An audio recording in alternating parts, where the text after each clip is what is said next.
This is 95X Live.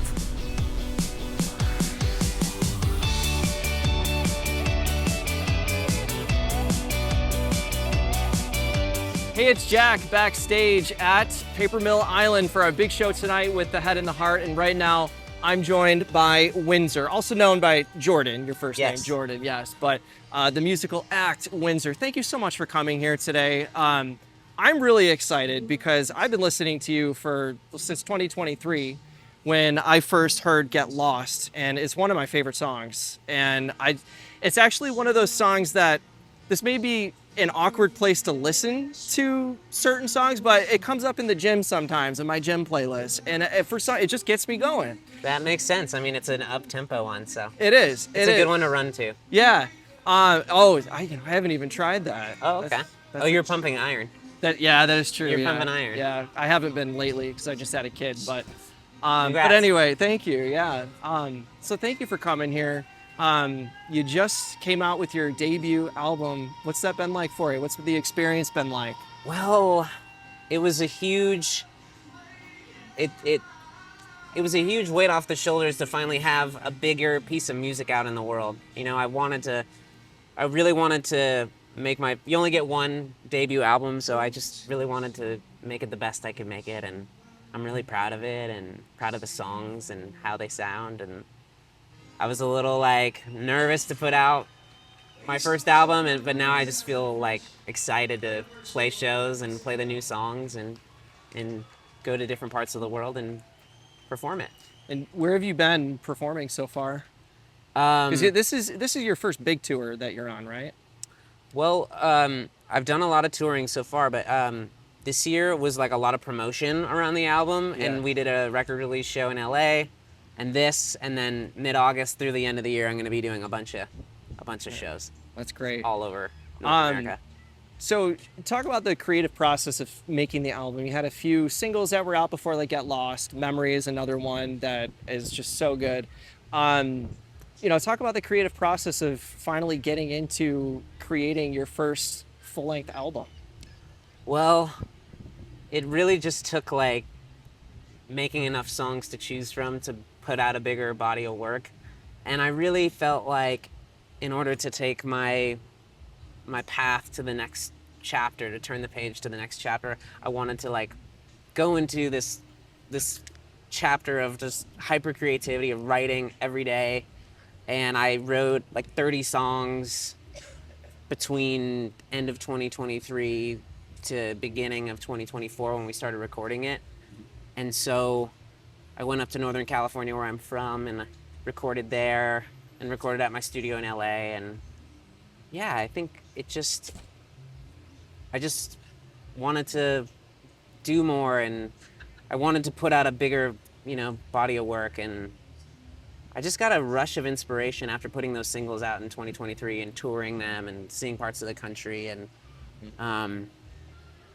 going to therapy and opening my heart up more, telling stories I never told before, and showcasing that side of myself more.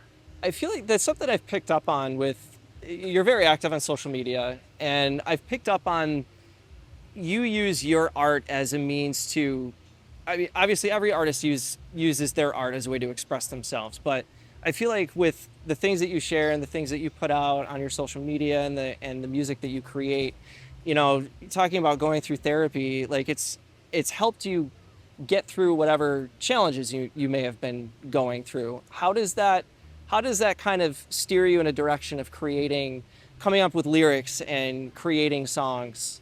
Music is my medicine, so it's my safe space where I can say things that were hard to say to a friend or a family member or a loved one. And I do it because it makes me feel less alone. And so, yeah, when I was going to therapy in 2023, 2024, I was just raw and wide open and just open to more lyrical choices and song ideas and stories I wanted to share from my own personal life.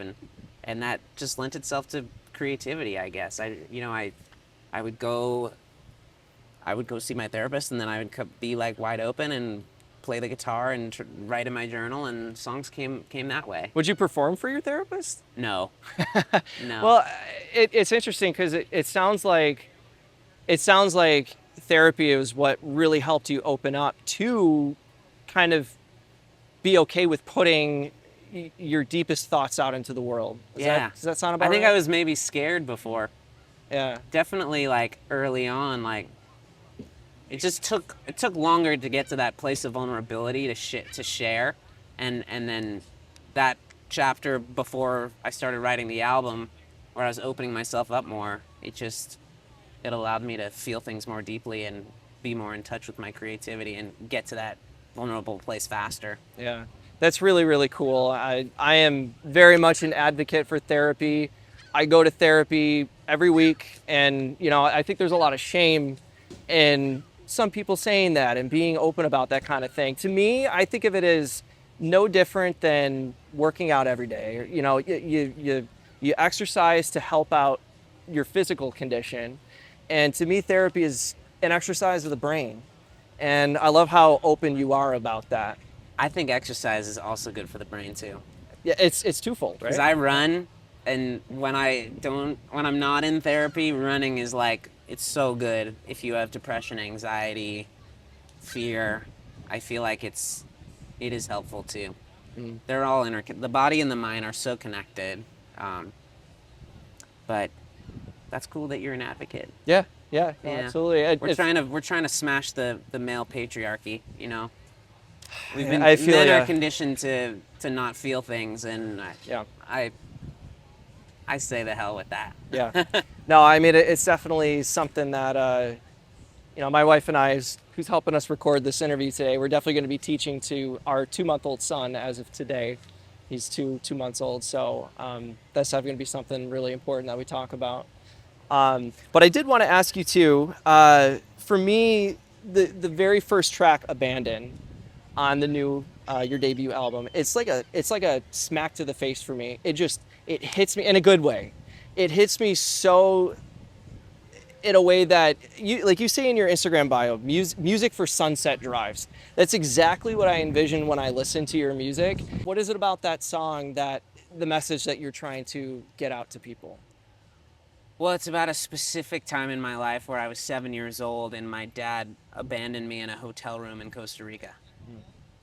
So it was kind of one of the songs that opened up the album, kind of like, I tried to just rapid fire the story and sing it in a different way. I tried to like do something different with my vocal on that one, and just really put like my heart out there.